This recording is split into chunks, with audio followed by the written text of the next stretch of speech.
Hello guys, मैं यहाँ पे BPSC academy unit of the success IAS के बिहाफ पे आप सभी को वेलकम करती हूँ।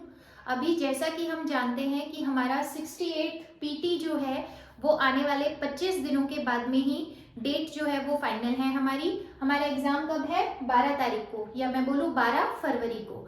अभी तक आप लोगों के माइंड में बहुत सारे डाउट्स चल रहे होंगे या बहुत सारी चीज़ें आपको लग रही होंगी कि पीटी निकलेगा नहीं निकलेगा, बहुत सारे सब्जेक्ट्स छूट गए हैं या नहीं छूटे हैं। तो एक सिंपल स्ट्रैटेजी मैं लेकर आई हूँ 25 डेज के लिए। ये उन लोगों के लिए बिल्कुल भी नहीं है जिन्होंने अभी तक ज़ीरो लेवल पे पढ़ाई की है। वो आपको भी पता है कि वो बिहेवियरल नहीं है, नॉर्मल नहीं है। अगर आप ज़ीरो लेवल पे हो या फिर आपने कभी चीज़ों के नाम ही नहीं सुने कि हिस्ट्री, ज्योग्राफी, पॉलिटी या क्या हमारे सिलेबस में आता है, तो हम इस चीज़ को उतना ज़्यादा इफेक्टिवली मैं नहीं कह पाऊंगी कि हम 25 डेज में कर पाएंगे।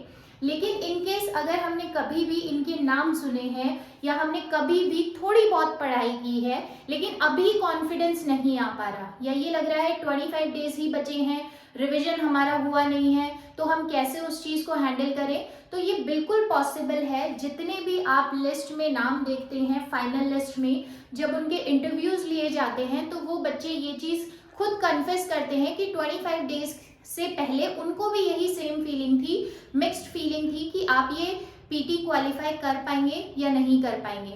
लेकिन अभी 25 डेज जो है ये क्रूशियल है। आप अगर इसमें अपनी स्ट्रैटेजी जो है एक होलिस्टिक वे में रख के पूरे सब्जेक्ट्स का रिवीजन कर पाएंगे तो बिल्कुल आपका पीटी निकलना आसान है और आराम से पॉसिबल है। ये चीज़ हो सकती है, जिन लोगों ने की है उन्होंने ही बताया है, ये चीज़ बिल्कुल पॉसिबल है। और हम भी अपने एक्सपीरियंस से कह रहे हैं कि अगर हमने भी कभी क्वालिफाई किया है प्रीलिम्स तो वो चीज़ ही बता पा रहे हैं कि भाई उसी वजह से आप जो है 25 डेज में प्रीलिम्स क्वालिफाई कर सकते हैं।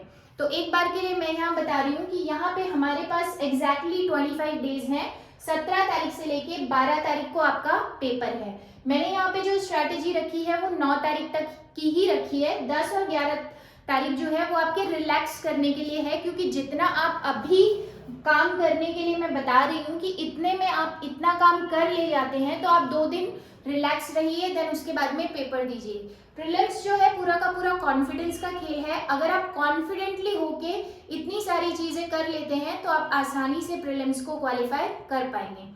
यहाँ पे देखते हैं सबसे पहले प्रीलिम्स में सब्जेक्ट्स क्या आते हैं। तो ऑन एन एवरेज मैंने जो मेजर पोर्शन है वो सारे लिख दिए हैं। जैसे बहुत सारे मिसलेनियस क्वेश्चंस भी आते हैं लेकिन मैंने मेजर जो पोर्शन है हमारे वो सारी चीजें नोट की है। सबसे पहले history 30 question on an average. I am not saying कि 30 ही क्वेश्चन आते हैं, इसके आसपास में इसका एवरेज रहता है। इसके बाद में साइंस एक बहुत बड़ा मेजर है, इससे भी 30 क्वेश्चन आते हैं। ठीक है, 30 क्वेश्चन जो है वो फिजिक्स, केमिस्ट्री एंड बायो तीनों से आएंगे लगभग। 25-30 मान लीजिए, कई बार एक दो ऊपर नीचे भी हो जाते हैं। इसके बाद में पॉलिटी, ज्योग्राफी, इकोनॉमिक्स के क्वेश्चन आएंगे। देन आपका 3 सब्जेक्ट जो आते हैं वो Bihar special, mathematics and current affair. Current affair आपको इंटरनेशनल, नेशनल और आपके बिहार का तीनों पढ़ना है। ठीक है, तो अब इन सारे सब्जेक्ट्स को 5 मेजर सब्जेक्ट तो मैंने ये लिख दिए। उसके बाद में 3 सब्जेक्ट ये हैं, इनको हम कैसे 25 डेज के अंदर कर सकते हैं। तो ध्यान से देखिएगा, यहाँ पे जो 5 सब्जेक्ट हमने लिखे हैं 1 2 3 4 5, ये आपको 5-5 दिन आप अभी भी चाहें तो इनको दे सकते हैं। अगर आपने कभी भी प्रिपरेशन की है तो मैं इतना मानूंगी कि आप लोगों में कोई 1-2 सब्जेक्ट तो आपका स्ट्रांग हो गए। जैसे फॉर एग्जाम्पल अगर मेरा पॉलिटी स्ट्रांग है तो मैं इसको 4 दिन दे दूं, बाकी सबको 5 दिन दे दूं। अगर मेरा ज्योग्राफी स्ट्रांग है तो मैं इसको 4 दिन दे दूं, बाकी सब चीजों को 5 डेज दे दूं। ठीक है, तो एक बार देखेंगे कि किस तरीके से हम हैंडल करेंगे। यहाँ पे मैंने डेट्स जो लिखी हैं उसके अंदर देखिए, एक आपका 5 डेज का ये है, एक आपका 5 डेज का ये है, एक पैरा ये है, एक पैरा ये है, एक पैरा आपके पास 4 डेज का है।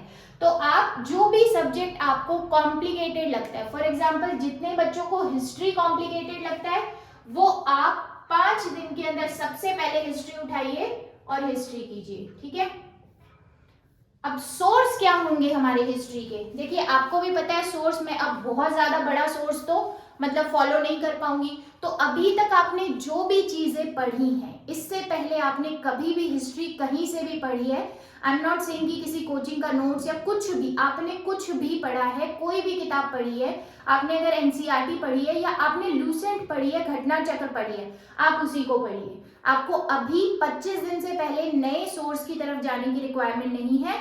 आप हिस्ट्री में जो चीजें पहले पढ़ चुके हैं आप वो पढ़िए एंड देन कंप्लीट करिए, ठीक है।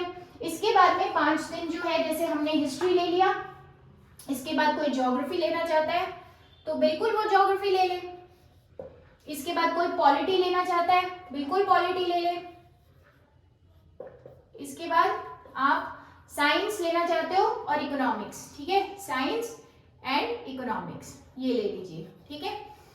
इसमें से आपको 2-3 सब्जेक्ट तो ऐसे होंगे जिनके सोर्सेज आपके क्लैरिफाई होंगे। 2-3 सब्जेक्ट ऐसे होते हैं जिनके सोर्सेज, एक तो साइंस में बच्चों को बहुत कंफ्यूजन होता है, तो मैं बोलूंगी अब इतना टाइम है नहीं, आप घटना चक्र से क्वेश्चन लगा लीजिए या फिर आप लूसेंट पढ़ लीजिए, मोर देन सफिशिएंट है। आपको लूसेंट से बाहर जाने की जरूरत नहीं है और वो बुक इतनी मोटी नहीं है या इतनी बड़ी नहीं है कि 5 दिन में आप उसको पढ़ नहीं सकते। आप आसानी से 5 दिन में अगर 4 से 5 घंटे भी दे देते हैं इस मेजर सब्जेक्ट को तो ये मोर देन सफिशिएंट होगा आपके प्रीलिम्स के लिए। और क्लिक करेगा, लेकिन क्लिक तब करेगा जब आप उसको बिल्कुल इंटेंशन के साथ देखेंगे, इंटेंशन के साथ पढ़ेंगे। अगर आप ऐसे सरफेस लेवल पे पढ़ रहे हैं तो चीजें क्लिक नहीं करेगी, कंफ्यूजन ज्यादा क्रिएट होगा। तो आप एक काम कीजिए, जैसे साइंस पढ़ रहे हैं, हिस्ट्री पढ़ रहे हैं, ज्योग्राफी पढ़ रहे हैं, उनको ध्यान से पढ़िए। अभी वैसे भी 25 डेज की ही बात है, 25 डेज जो है आप पूरा ध्यान लगा के उनके ऊपर पढ़िए। उसके बाद प्रीलिम्स के बाद आपको जो करना है आप वो करिए, ठीक है। इसके बाद में हम देखते हैं ये 5 सब्जेक्ट जो है ये मैं ऐसे ले लूंगी, तो इन सब्जेक्ट्स का क्या होगा, क्या ये इंपॉर्टेंट नहीं है? बिल्कुल ये भी इंपॉर्टेंट है और इनको आपको डेली लेके चलना होगा, ठीक है। ये आपके डेली 2 से ढाई घंटे आप इनको डेडिकेट कीजिए। अगर 2 से ढाई घंटे आप डेली इनको डेडिकेट करते हो ये सब्जेक्ट के साथ में, अगर मैं हिस्ट्री पढ़ रही हूँ यहाँ 5 दिन तो साथ साथ में मैं 2 से ढाई घंटे यहाँ पे ये तीनों सब्जेक्ट भी पढ़ूंगी, ठीक है। जिसका जो स्ट्रॉन्ग है, बिहार के लिए आप बिहार समग्र अध्ययन वाली एक बुक पढ़ते हैं, वो इंग्लिश में भी आती है, वो हिंदी में भी आती है, ठीक है। वो इतनी मोटी बुक है, कोई बहुत ज्यादा बड़ी बुक है नहीं। आप चाहें तो 25 डेज में 1-1 घंटा भी आप इसको देंगे तो ये चीज हो जाएगी, ठीक है। इसके बाद में आप जैसे अगर किसी की मैथ अच्छी है तो वो आधा घंटा दे दे, 1-1 घंटा इन सबको दे दे। किसी का करंट अफेयर बहुत छूट रहा है तो वो 1.5 घंटा इसको दे। अगर ये चीजें पॉसिबल है आपसे या आप कंफर्टेबल हो तो आप इनको कम टाइम दे सकते हैं, लेकिन आपको इन तीनों सब्जेक्ट को डेली लेके चलना है 25 डेज तक, यहाँ तक, ठीक है।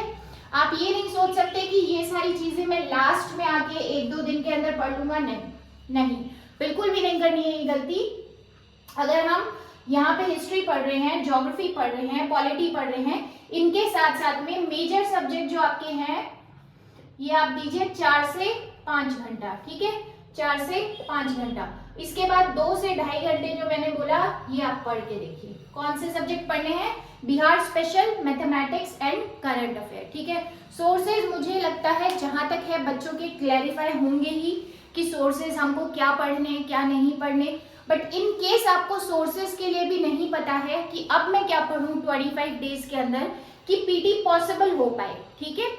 प्रीलिम्स निकालना बहुत मुश्किल का काम नहीं है, सिर्फ स्ट्रैटेजी चाहिए और कॉन्फिडेंस चाहिए। अगर आप खुद ये चीज लिख सकते हैं यहाँ पे कि इतनी चीजें पॉसिबल है तो आप कर भी सकते हैं। मतलब एक दिन के अंदर एक बुक पढ़ी जा सकती है, तो आपके पास 5 दिन है उसको रिवीजन करने के लिए पूरा। आप एक दिन में अपना सोर्स पढ़ दोगे, 100 से 150 पेज होंगे आपके नोट्स के, इससे ज्यादा तो होंगे नहीं। उसके बाद में आपके पास 4 दिन है भाई उसको रिवाइज करने के लिए, आप आराम से उसको रिवाइज कर सकते हो, ठीक है।